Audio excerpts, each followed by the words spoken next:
A big hi to all my honorable viewers and all my dear fourth semester students of BA, BSc, BCom, BCA and BBM streams of Tumkur University, Tumkur. And as usual, I'm your English teacher P. Raghavendra, Associate Professor of English in Government First Grade College, Tumkur. This is my third video on this open elective paper called Communication Skills for the fourth semester students of my Tumkur University. In the first video, I discussed the importance of communication, and in the second video, in the second part, I talked about the process of communication. How there would be a sender and how there would be a receiver, and how the sender,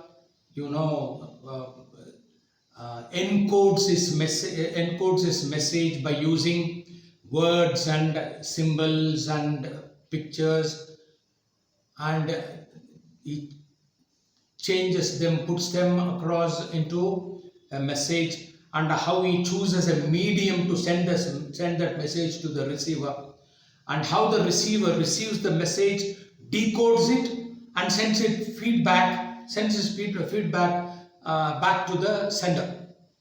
This happens in the process of communication. And today I will talk about the two types of communication. The two types of communication are verbal communication and non-verbal communication. ನಾನು ಇದನ್ನ ಈಗಾಗಲೇ I think first ಪಾರ್ಟಲ್ಲಿ ಸ್ವಲ್ಪ ನಿಮಗೆ ಪರಿಚಯ ಮಾಡಿಸ್ಕೊಟ್ಟಿದ್ದೀನಿ.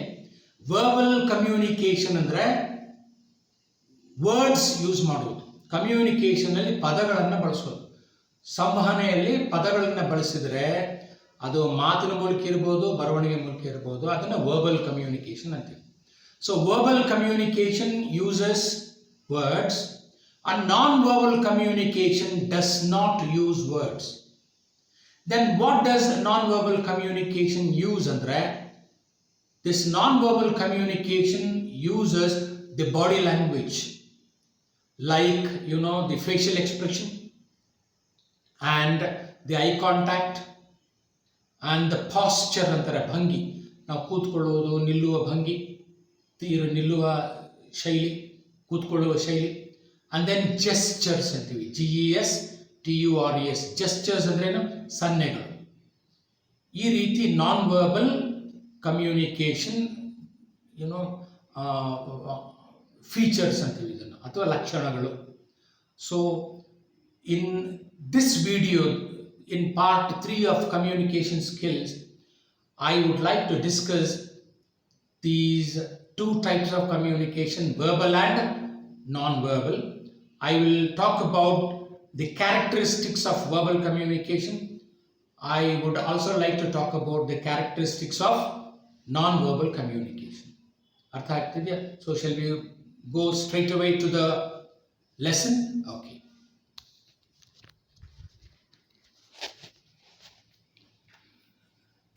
Illi nodi. Types of communication. I've given you a small table here, a chart, small chart. Communication, it has two types: verbal communication and non-verbal communication. Verbal andre padagalu, non-verbal ಅಂದರೆ ಪದಗಳಿಲ್ಲದೆ ಇರೋದು. So there are two types of communication ಅಂತ ಹೇಳ್ತಾರೆ.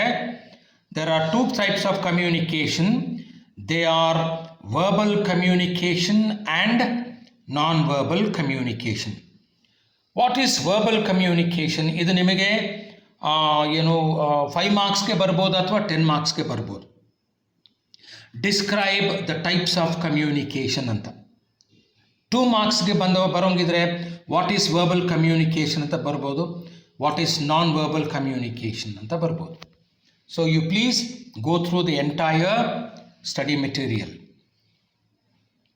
Verbal communication, simple ಆಗಿ ಬರ್ದಿದ್ದೀನಿ ನಾನು. Verbal communication uses words.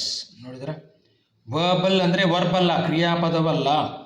Verb is different from verbal.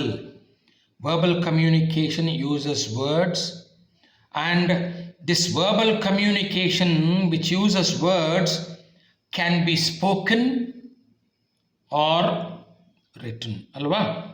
ಈ ಸಂವಹನೆ ಪದಗಳನ್ನು ಬಳಸಿ ನಾವು ಕಮ್ಯುನಿಕೇಟ್ ಮಾಡುವುದು ಸ್ಪೋಕನ್ ಫಾರ್ಮಲ್ಲಿ ಇರ್ಬೋದು, ಮಾತಿನ ಮೂಲಕ ಇರ್ಬೋದು, ಬರವಣಿಗೆ ಮೂಲಕ ಇರ್ಬೋದು, ರಿಟನ್. ಆಮೇಲೆ ಇಲ್ಲಿ ಈಗ ನಾನು I will talk about certain features, ಲಕ್ಷಣಗಳ ಬಗ್ಗೆ.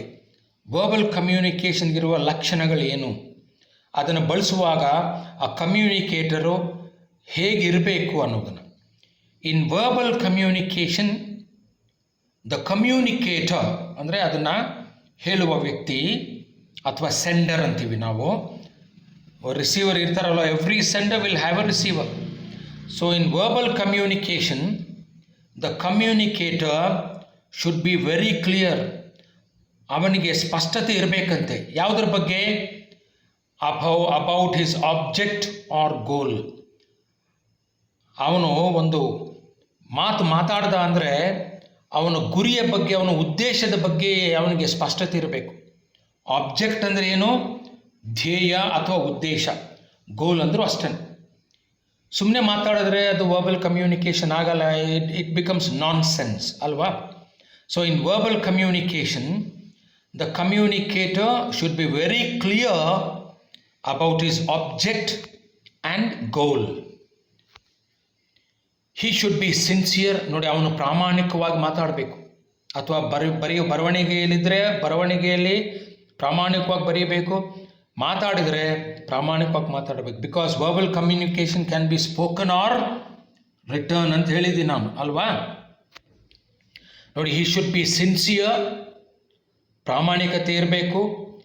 ಕಾಂಪಿಟೆಂಟ್ ಅಂತಾರೆ, COMPETENT, ಅಂದರೆ ಸಾಮರ್ಥ್ಯ ಇರಬೇಕು, ಸಮರ್ಥನಾಗಿರಬೇಕು. ಮಾತನಾಡುವ ವಿಷಯವನ್ನು ಸಾಮರ್ಥ್ಯದೊಂದಿಗೆ ಮಾತಾಡಬೇಕು, ಸಮರ್ಥವಾಗಿ ಮಾತಾಡಬೇಕು. ಹಿ should be sincere and competent and should be respectful to others. Others ಅಂದರೆ ಇತರರನ್ನು ಕಂಡು ಗೌರವದಿಂದ ಕೂಡ ನಡ್ಕೋಬೇಕು.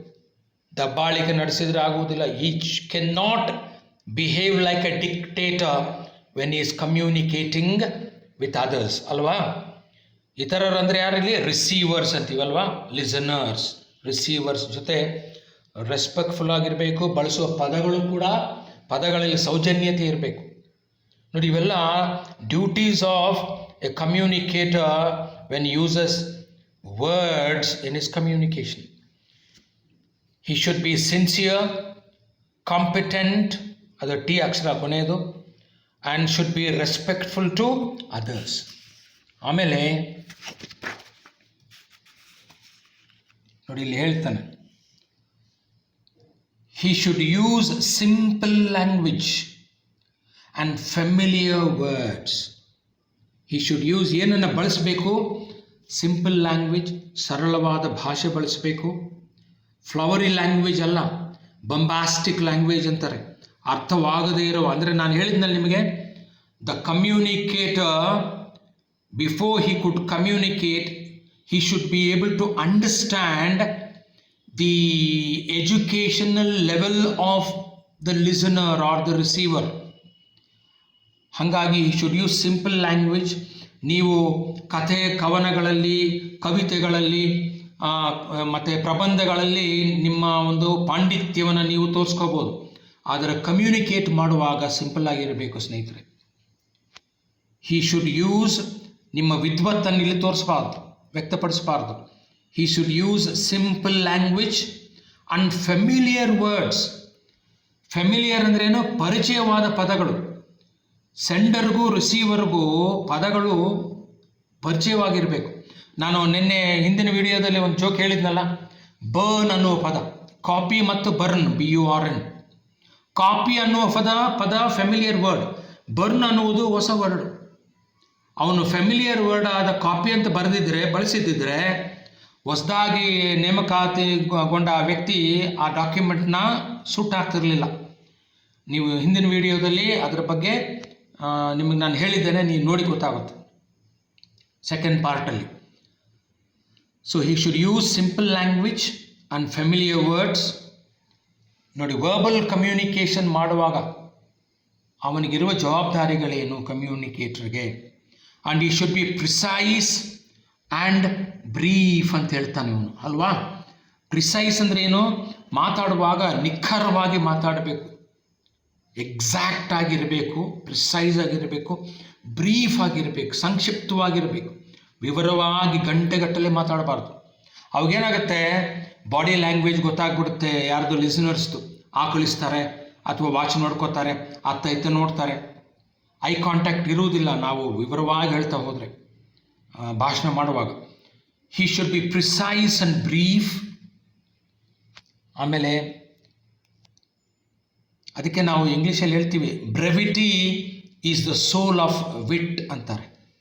ಬ್ರೆವಿಟಿ ಅಂದ್ರೇನು? ಸಂಕ್ಷಿಪ್ತವಾಗಿ ಹೇಳುವುದು ಬುದ್ಧಿವಂತನ ಲಕ್ಷಣ ಅಂತೆ. So he should be precise and brief. He should use polite words. ಸೌಜನ್ಯವಾದ ಪದಗಳನ್ನು ಯೂಸ್ ಮಾಡಬೇಕು. And his tone should also be polite. Tone ಅಂದರೆ ಧ್ವನಿ. ಅವನು ಮಾತಾಡುವಾಗ ಅವನ ಧ್ವನಿ ಕೂಡ ಕರ್ಕಶವಾಗಿರಬಾರ್ದು ಮತ್ತು ಡಿಕ್ಟೇಟ್ ಮಾಡುವ ಹಾಗೆ ಇರಬಾರ್ದು, ಅಂದರೆ ದಬ್ಬಾಳಿಕೆ ನಡೆಸುವ ರೀತಿಯಲ್ಲಿ ಇರಬಾರ್ದು, ಸೌಜನ್ಯವಾಗಿರಬೇಕು, ಪೊಲೈಟ್ ಆಗಿರಬೇಕು. He should use polite words. ಪದಗಳು ಸೌಜನ್ಯವಾಗಿರಬೇಕು, ಆತನ ಕಂಠಧ್ವನಿ ಕೂಡ ಸೌಜನ್ಯವಾಗಿರಬೇಕು. He should use polite words and his tone should also be polite. ಆಮೇಲೆ his communication should be based on facts and figures. Based ಅಂದ್ರೇನು?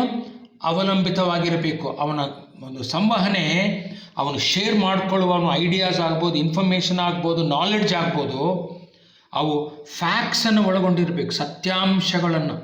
ಅದಕ್ಕೆ ನಾವು ಹಲವು ಮಂದಿ ರಿಯಲ್ ಫ್ಯಾಕ್ಟ್ ಅಂತಾರೆ. ಇಟ್ ಈಸ್ ರಿಯಲ್ ಫ್ಯಾಕ್ಟ್ ಅಂತ. ತಪ್ಪು ಸ್ನೇಹಿತರೆ, ಫ್ಯಾಕ್ಟೇ ರಿಯಲ್ ಇರುತ್ತೆ. ಹಾಗಾಗಿ we should say it is a fact. We should never use the word real along with the word fact. Fact ಅಂದರೆ ಸತ್ಯಾಂಶ ಇರಬೇಕು ಮತ್ತು ಅಂಕಿಅಂಶಗಳೊಂದಿಗೆ ಮಾತಾಡಬೇಕು. ಫಿಗರ್ಸ್ ಅಂತಾರೆ.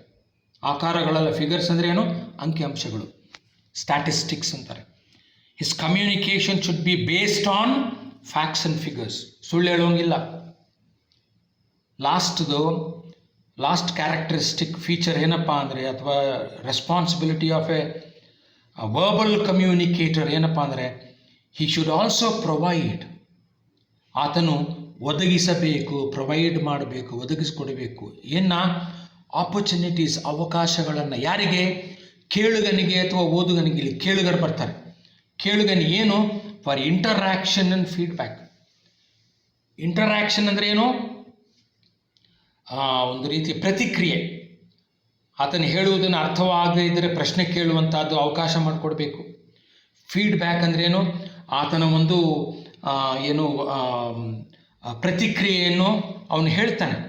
ಇಂಟರ್ಯಾಕ್ಷನ್ ಅಂದರೆ ಅರ್ಥವೇನು? ಪರಸ್ಪರ ಸಂವಾದ ನಡಿಬೇಕು, ಸಂವಾದಕ್ಕೆ ಅವಕಾಶ ಮಾಡಿಕೊಡ್ಬೇಕು.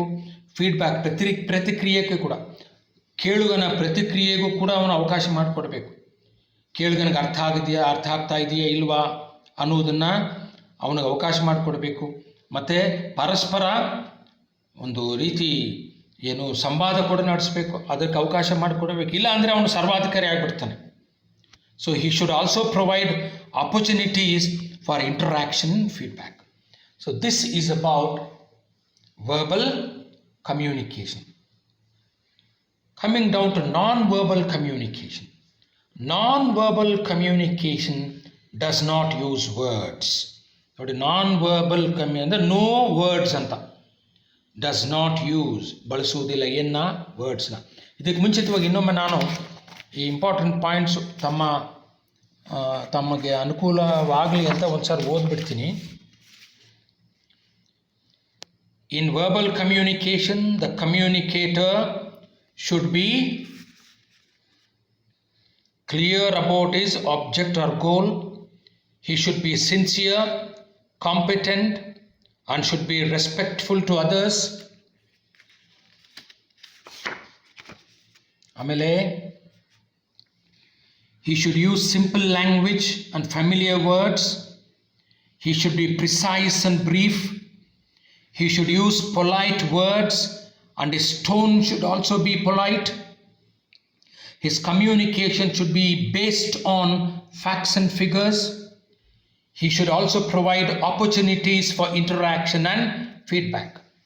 ಈಗ non-verbal communication does not use words. ಮತ್ತು ಇನ್ನೇನು ಯೂಸ್ ಮಾಡುತ್ತೆ non-verbal ಸಂವಹನೆ, ಪದಗಳಿಲ್ಲದೆ ಇರತಕ್ಕಂತಹ ಒಂದು ಕಮ್ಯುನಿಕೇಷನ್ ಅಂದರೆ ಇಟ್ ಅಂದ್ರೇನು? non-verbal communication uses the body language to communicate. ಏನು ಯೂಸ್ ಮಾಡುತ್ತೆ ಅದು? Body language. ದೇಹಕ್ಕೂ ಕೂಡ ಒಂದು ಭಾಷೆ ಇದೆ, ದೇಹ ಕೂಡ ಒಂದು ಅರ್ಥವನ್ನು ವ್ಯಕ್ತಪಡಿಸುತ್ತೆ. ದೇಹದ ಅಂಗಗಳು ಯಾವುದದು?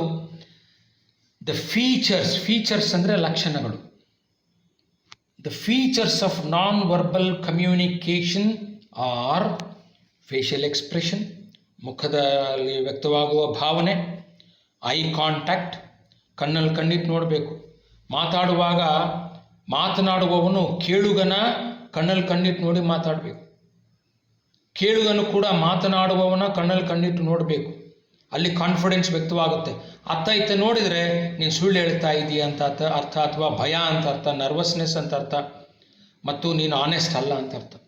ಹಾಗಾಗಿ ಇವೆಲ್ಲ ಕೂಡ ಇಂಟರ್ವ್ಯೂಸಲ್ಲಿ ಈ ಅರ್ಜಿದಾರರು ಅಥವಾ ನೀವು ಕ್ಯಾಂಡಿಡೇಟ್ಸ್ ಹೋಗಿ ನಿಂತ್ಕೋತಿರಲ್ಲ ಪ್ಯಾನಲ್ ಮುಂದೆ, ಇದೆಲ್ಲ ಅಬ್ಸರ್ವ್ ಮಾಡ್ತಾ ಇರ್ತಾರೆ ಅವರು. ನಿಮ್ಮ ವರ್ಬಲ್ ಕಮ್ಯುನಿಕೇಷನ್ನ ನೋಡ್ತಾ ಇರ್ತಾರೆ, ನಿಮ್ಮ ನಾನ್ ವರ್ಬಲ್ ಜೆಸ್ಚರ್ಸ್, ನಿಮ್ಮ ನಾನ್ ವರ್ಬಲ್ ಫೀಚರ್ಸ್ನ ಕೂಡ ನೋಡ್ತಾ ಇರ್ತಾರೆ. ಇಂಟರ್ವ್ಯೂ ಮಾಡುವವರು ಗಮನದಲ್ಲಿಟ್ಕೊಳ್ಳಿ ವಿದ್ಯಾರ್ಥಿನಿಯರೇ. The features of non verbal communication are facial expression, eye contact, posture ಅಂತಾರೆ. ಪಾಸ್ಚರ್ ಅಂದರೆ ನಮ್ಮ ದೇಹದ ಒಂದು ಈ ಒಂದು ಭಂಗಿ, ಸ್ಥಿತಿ. ಫಾರ್ ಎಕ್ಸಾಂಪಲ್, ನೀವು ಇಂಟರ್ವ್ಯೂಗೆ ಹೋಗುವಾಗ you go and sit, occupy a chair in front of a panel of interviewers. ಅಲ್ಲಿ ಸ್ಟ್ರೈಟಾಗಿ ಸೊಂಟ ಸ್ಟ್ರೈಟ್ ಮಾಡ್ಕೊಂಡು ಕೂತ್ಕೋಬೇಕು, ಕಾಲುಗಳು ಸ್ಟ್ರೈಟ್ ಮಾಡ್ಕೊಂಡು ಕೂತ್ಕೊಂಡು ನಿನ್ನ 2 ಕೈಗಳನ್ನು ನಿನ್ನ 2 ಮಂಡಿಗಳ ಮೇಲೆ ಇಟ್ಬಿಟ್ಟು ಹಿಂಗೆ ಸೀದಾ ಸ್ಟ್ರೈಟಾಗಿ ಕೂತ್ಕೋಬೇಕು. ಅರ್ಥ ಆಗ್ತಾ ಇದೆಯಾ? That is called Pasteur. ಬಗ್ಗಿ ಕೂತ್ಕೊಳ್ಳೋದು, ಆಮೇಲೆ ಗೂನ್ ಮಾಡ್ಕೊಂಡು ಕೂತ್ಕೊಂಡ್ರೆ ಯು ಆರ್ ನರ್ವಸ್ ಅಂತ, ಭಯ ಆಗ್ತಾ ಇದೆ ಅಂತ, ನಿನಗೆ ಕಾನ್ಫಿಡೆನ್ಸ್ ಇಲ್ಲ ಅಂತ. ಸೊ ಅದನ್ನು ಪಾಸ್ಚರ್ ಅಂತಾರೆ. ಪೋಸ್ಚರ್ ಅಲ್ಲ, ಪಾಸ್ಚರ್. ಆಮೇಲೆ ಜೆಸ್ಚರ್ಸ್, ಸನ್ನೆಗಳು. ನಾ ಹೇಳಿದ್ನಲ್ಲ, ಯಾವುದೋ ಒಂದು ಸೆಮಿನಾರ್ ಆಗಲಿ, ಒಂದು ಭಾಷಣದಲ್ಲಿ ಬೇಜಾರಾದಾಗ ಒಬ್ಬ ವ್ಯಕ್ತಿ ಎದ್ದು ಓಡಾಡ್ತಾನೆ, ಇಲ್ಲ ಆಕಳಿಸ್ತಾನೆ, ಅಥವಾ ಅತ್ತ ನೋಡ್ತಿರ್ತಾನೆ, ಅಥವಾ ಟೈಮ್ ನೋಡ್ಕೋತಾನೆ, ಅಥವಾ ಕಣ್ಣು ಸನ್ನೆ ಮಾಡ್ತಾನೆ ಸ್ನೇಹಿತರಿಗೆ, ಏನೋ ಎಷ್ಟೊತ್ತು ಅಂತೇಳಿ. ಹಂಗೆ ಆ ಕಣ್ಣುಗಳು ಭಾಳಷ್ಟು ಮಾತಾಡುತ್ತೆ, ಭಾಳಷ್ಟು ಹೇಳುತ್ತೆ ಸ್ನೇಹಿತರೆ, ಭಾಳಷ್ಟು ವಿಷಯಗಳನ್ನು. So the features of non verbal communication are facial expression, eye contact, posture and gestures. Next, ಈಗ ನಾವು ಈ ಒಂದು characteristics of non verbal communication ಬಗ್ಗೆ ಹೋಗೋಣ. ಅದರ ಲಕ್ಷಣಗಳೇನು, ಎಷ್ಟು ಇಂಪಾರ್ಟೆಂಟ್ ಅವು ನೋಡಿ. ನಾನ್ ವರ್ಬಲ್ ವರ್ತನೆ, ಬಿಹೇವಿಯರ್ ಅಂದರೆ ಬಾಡಿ ಲ್ಯಾಂಗ್ವೇಜನ್ನ ಬಳಸಿ ಅರ್ಥೈಸುವುದು ಆಲ್ವೇಸ್ ಹ್ಯಾಸ್ ಕಮ್ಯುನಿಕೇಟಿವ್ ವ್ಯಾಲ್ಯೂ. ಅದಕ್ಕೆ ಬೆಲೆ ಇದ್ದೇ ಇದೆ ಅಂತೆ. ಬರೀ ಪದಗಳಲ್ಲ, ಪದಗಳ ಜೊತೆಯಲ್ಲೇ ಬಾಡಿ ಲ್ಯಾಂಗ್ವೇಜ್. ಏನದು ನೋಡಿ, ಇಲ್ಲಿ ಹೇಳ್ತಾನೆ. ಇಲ್ಲಿಗೆ ಒಂದು ಮಾತು ಹೇಳ್ತೀನಿ ಸ್ನೇಹಿತರೆ. ನಾನು ಇಲ್ಲಿ ಒಂದು ಹೇಳಿಕೆ ಇದೆ ನಾನ್ ವರ್ಬಲ್ ಕಮ್ಯುನಿಕೇಷನ್. ಇಲ್ಲೇನಪ್ಪ ಅಂದರೆ, one cannot not always communicate ಅಂತ. One cannot not always communicate ಅಂದ್ರೇನು? howsoever you decide not to communicate, you will still communicate something some way. ಅರ್ಥ ಆಗ್ತಾ ಇದೆಯಾ? ನೀನು ಕಮ್ಯುನಿಕೇಟ್ ಮಾಡಬಾರ್ದು ಅಂಥೇಳಿ ನೀನು ಪದಗಳು ಬಳಸ್ತೇನೆ, ದೇಹವನ್ನು ಬಿಗಿಯಾಗಿ ಇಟ್ಕೊಂಡು ನಿಂತ್ಕೊಂಡು ಮಾತಾಡಬಾರ್ದು ಅಂದರೆ ನಿಂತ್ಕೊಂಡ್ರೂ ಕೂಡ ಆ ನಿನ್ನ ದೇಹದ ಭಾಷೆನೇ ಹೇಳುತ್ತಂತೆ, ನಿನ್ನ ಹಠ ಇದೆ, ನಿನಗೆ ನೀನು ಮಾತಾಡಬಾರ್ದು ನಿರ್ಧಾರ ಮಾಡಿದ್ದೀಯ ಅಂಥೇಳಿ. ನೀನು ಕಮ್ಯುನಿಕೇಟ್ ಮಾಡಬಾರ್ದಂದ್ರೂ ಕೂಡ ಹೇಗೋ ಕಮ್ಯುನಿಕೇಟ್ ಮಾಡ್ತೀಯಂತೆ. ಅಂದರೆ ಅರ್ಥವೇನು? It is impossible not to communicate. Communicate ಮಾಡದೇ ಇರುವುದಕ್ಕೆ ಅಸಾಧ್ಯ ಸ್ನೇಹಿತರೆ. ನೋಡಿ, a person may not always intend to send non verbal messages. May not ಇಲ್ಲದೆ ಇರ್ಬೋದು. ಏನು ಇಂಟೆಂಡ್ ಅಂದ್ರೇನು? ಉದ್ದೇಶಿಸುವುದು. ಮೇ ನಾಟ್ ಇಂಟೆಂಡ್, ಅವನಿಗೆ ಉದ್ದೇಶ ಇಲ್ಲದೆ ಇರಬಹುದು. ಏನು ಉದ್ದೇಶ? To send non verbal messages. ದೇಹದ ಭಾಷೆಯ ಮೂಲಕ ಸಂದೇಶಗಳನ್ನು ಕಳಿಸುವುದಕ್ಕೆ ಅವನು ಉದ್ದೇಶವನ್ನು ಇಟ್ಕೊಳ್ಳದೆ ಇರ್ಬೋದು, ಆದರೂ ಕೂಡ ಕಳಿಸ್ತಾ ಇರ್ತಾನೆ. ನೋಡಿ, ಅದೇ ಹೇಳೋದಿಲ್ಲ. That is the beauty of non verbal behaviour. A person may not be interested to send non-verbal messages, but still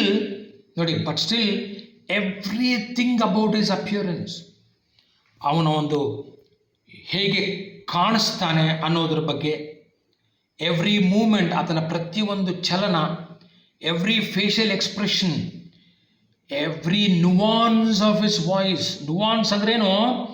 ಸಣ್ಣ ವ್ಯತ್ಯಾಸ ಕೂಡ ನುವಾನ್ಸ್ ಅಂತಾರೆ. ಆಫ್ ಹಿಸ್ ವಾಯ್ಸ್, ಅವನು ಮಾತಾಡುವಾಗ ಧ್ವನಿಯಲ್ಲಿ ಸಣ್ಣ ವ್ಯತ್ಯಾಸ ಕೂಡ ಅವನ ಮನಸ್ಸಿನ ವಿಷಯವನ್ನು ಹೇಳಿಬಿಡುತ್ತಂತೆ. ಹ್ಯಾಸ್ ದ ಪೊಟೆನ್ಷಿಯಲ್, ಇವೆಲ್ಲದಕ್ಕೂ ಕೂಡ ಪೊಟೆನ್ಷಿಯಲ್, ಆ ಒಂದು ಏನು ಅಡಗಿಟ್ಟ ಶಕ್ತಿ ಇದೆ ಅಂತೆ. ಟು ಕನ್ವೆ ಮೀನಿಂಗ್, ಅರ್ಥವನ್ನು ತಿಳಿಸುವುದಕ್ಕೆ ಈ ಬಾಡಿ ಲ್ಯಾಂಗ್ವೇಜ್ಗೆ ಅಷ್ಟು ಶಕ್ತಿ ಇದೆ ಅಂತೆ.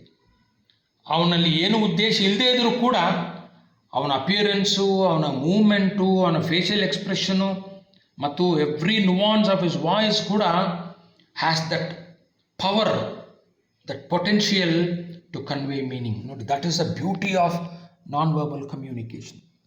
ಆಮೇಲೆ non verbal communication is very powerful. ಅದು ಬಹಳ ಶಕ್ತಿವಂತವಾದಂಥದ್ದು. ಅದಕ್ಕೆ ಪೊಟೆನ್ಷಿಯಲ್ ಅಂತ ಹೇಳ್ತೀವಿ. ನೋಡಿ, ಪೀಪಲ್ ಸೇ, ಜನಗಳು ಹೇಳ್ತಾರಂತೆ, ಏನಂತ? You can not judge a book from its cover. ಪುಸ್ತಕದ ಮೇಲಿನ ಕವರ್ ನೋಡಿ ಪುಸ್ತಕದ ಒಳಗಡೆ ಏನಿದೆ ಅಂತ ನಿರ್ಧರಿಸುವುದಕ್ಕೆ ಆಗಲ್ಲ ಅಂತ ಜನಗಳು ಹೇಳ್ತಾರೆ. ಆದರೆ ಇದು ಈ ವಿಷಯದಲ್ಲಿ, ನಾನ್ ವರ್ಬಲ್ ಬಾಡಿ ಲ್ಯಾಂಗ್ವೇಜ್ ವಿಷಯದಲ್ಲಿ ಸ್ವಲ್ಪ ಕಷ್ಟ ಆಗುತ್ತೆ ಅಂತೆ. People say you can't judge a book from its cover, but ಆದರೂ ಅದಕ್ಕೆ ವಿರುದ್ಧವಾಗಿ, ಆ ಹೇಳಿಕೆಗೆ ವಿರುದ್ಧವಾಗಿ, ವಿ ಫಾರ್ಮ್ ಇಂಪ್ರೆಷನ್ಸ್. ನಾವು ಒಬ್ಬರ ಬಗ್ಗೆ ಇಂಪ್ರೆಷನ್ಸ್ ಅಂದ್ರೇನು? ಅಭಿಪ್ರಾಯಗಳನ್ನು ಪಡ್ಕೊಳ್ತೀವಂತೆ. ಹೆಂಗೆ? ಯಾರ ಬಗ್ಗೆ? Of others. ನೋಡಿ, we form impressions of others. ಇತರರ ಬಗ್ಗೆ ನಾವು ಅಭಿಪ್ರಾಯಗಳನ್ನು ಮೂಡಿಸ್ಕೊಳ್ತೀವಿ ಅಂತೆ. ಹೆಂಗೆ? Mostly from non verbal observations. ಅವರು ಬಳಸುವ ಮಾತಿನಿಂದಲ್ಲ, ಆತನ ಬಾಡಿ ಲ್ಯಾಂಗ್ವೇಜ್ನ ಅಬ್ಸರ್ವ್ ಮಾಡಿ ವೀಕ್ಷಿಸುವುದ್ರ ಮೂಲಕ. ಹೆಂಗೆ? ಲೈಕ್ ಅಬೌಟ್ ಫಿಸಿಕಲ್ ಅಪಿಯರೆನ್ಸ್ ಇರ್ಬೋದು, ಅಥವಾ ಅವನ ಬಿಹೇವಿಯರ್, ಅವನ ವರ್ತನೆಯ ಮೂಲಕ, ದೇಹದ ವರ್ತನೆಯ ಮೂಲಕ ಆತನ ಬಗ್ಗೆ ನಾವು ಅಭಿಪ್ರಾಯವನ್ನು ಮೂಡಿಸ್ಕೋಬೋದಂತೆ. ಆತನ ಮಾತಿನಿಂದಲೇ ಮೂಡಿಸ್ಕೋಬೇಕಂತೇನಿಲ್ಲ.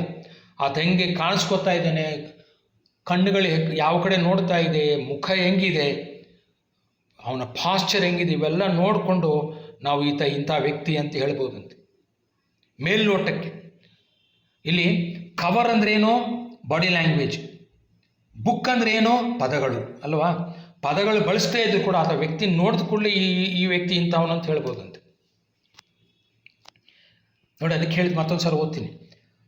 People say we can't judge a book from its cover, but we form impressions of others, mostly ಬಹುತೇಕ from non verbal observations like about physical appearance and behaviour. ನೋಡಿ, ಇಲ್ಲಿ ಕೊನೆಗೆ ಹೇಳ್ತಾನೆ ಇಲ್ಲಿ ಇನ್ನೊಂದು ಮಾತು. When non verbal behaviour seems to contradict a verbal message. ಒಬ್ಬ ವ್ಯಕ್ತಿ ಮಾತಾಡ್ತಾ ಇರ್ತಾನೆ ಅಂದ್ಕೊಳ್ಳಿ. Supposing somebody is saying something, but his body language would be entirely different from what he is saying. ಅವನು ಏನು ಹೇಳ್ತಾ ಇದ್ದಾನೋ, ಅವನು ಬಳಸುವ ಪದಗಳಿಗೂ ಅವನ ಬಾಡಿ ಲ್ಯಾಂಗ್ವೇಜ್ಗೂ ಭಾಳಷ್ಟು ವ್ಯತ್ಯಾಸ ಇರುತ್ತೆ. ಅದನ್ನೇ ಕಾಂಟ್ರಡಿಕ್ಷನ್ ಅಂತಾರೆ, ವಿರೋಧ ವ್ಯಕ್ತವಾಗುವುದು. ಅವನ ಬಾಡಿ ಲ್ಯಾಂಗ್ವೇಜೇ ಬೇರೆ, ಅವನು ಮಾತಾಡೋ ಪದಗಳೇ ಬೇರೆ. ಹಾಗಿದ್ದಾಗ ದ ಸ್ಪೋಕನ್ ವರ್ಡ್ಸ್ಗೆ ಬೆಲೆ ಇರಲ್ಲಂತೆ, ಅವನು ಮಾತನಾಡೋ ಪದಗಳಿಗೆ ಬೆಲೆ ಇರಲ್ಲ. ಅವನ ಬಾಡಿ ಲ್ಯಾಂಗ್ವೇಜ್ ಬಗ್ಗೆ ಭಾಳಷ್ಟು ಬೆಲೆ ಬಂದುಬಿಡುತ್ತಂತೆ. ಜನಗಳು ಆತನ ಮಾತನ್ನು ಕೇಳಿಸ್ಕೊಳ್ತಾ ಇರೋರು ಆತನ ಮಾತಿಗೆ ಬೆಲೆ ಕೊಡಲ್ಲ. They don't give importance to his words. They observe his